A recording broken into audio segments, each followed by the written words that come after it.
the people in Alabama, this is just such a devastating tornado. Isn't this really late for a tornado or early? Are tornadoes usually in the summer? I mean, I didn't grow up in, around tornadoes, so I don't know. But usually tornadoes are because of hot and cold hitting each other, right? Yeah, they're saying now they're a mile wide? They're saying the devastation was a mile wide for this thing, 170 some odd miles an hour wind. It's killed 23. It's a couple dozen people, and I think it's they still think it's probably going to go a little higher. They say all 23 victims now have been identified, and they're hoping that it's not going to go anymore. But the youngest victim was 6 years old. Brutal. You just look at this; just entire towns just completely wiped out. It's crazy. Tornadoes are. I've lived all over the country. I lived in the Seattle area when Mount St. Helens went off. As long as you're not living on the mountain or where the lava can flow. I've not lived in California, earthquakes and mudslides.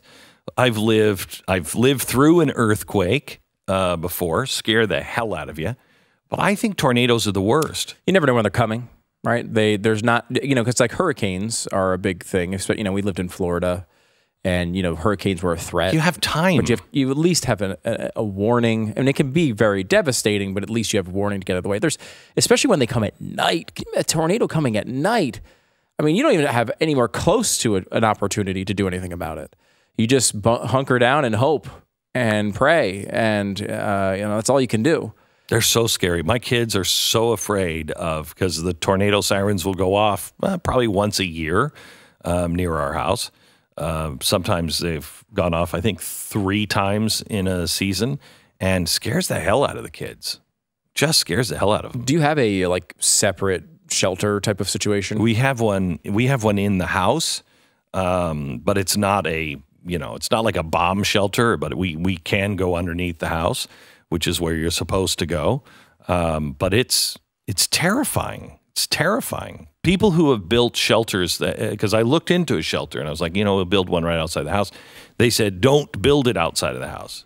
Because if you build it outside of the house, you will go in one time and then you'll sit there and you'll wait. Maybe 2 times, but you're going to get wet going out of the house, going into the shelter. And then what you eventually do is you're like, well, you know what? We'll wait until it gets really bad. Yeah. And then it's too late. It's interesting. The documentary Twister that many people know this. It shows the idea that you could just hold on to a pipe in the middle of a field as you're getting hit by an F5 tornado. Sure, not actually the case. Actually the case. Now I know you. What if you're following it with ping pong balls? Well, that's okay. You can definitely do that. That is definitely how they study. Okay, good. And Philip Seymour Hoffman is somehow still always there. Yeah. But it just doesn't seem like it's one of those things that necessarily is a good idea. They were talking to a couple who was hit by a tornado like this several years ago, survived it. And they were saying that that's what we did. We just tried to hold on to something, and it doesn't matter how hard you hold on to it.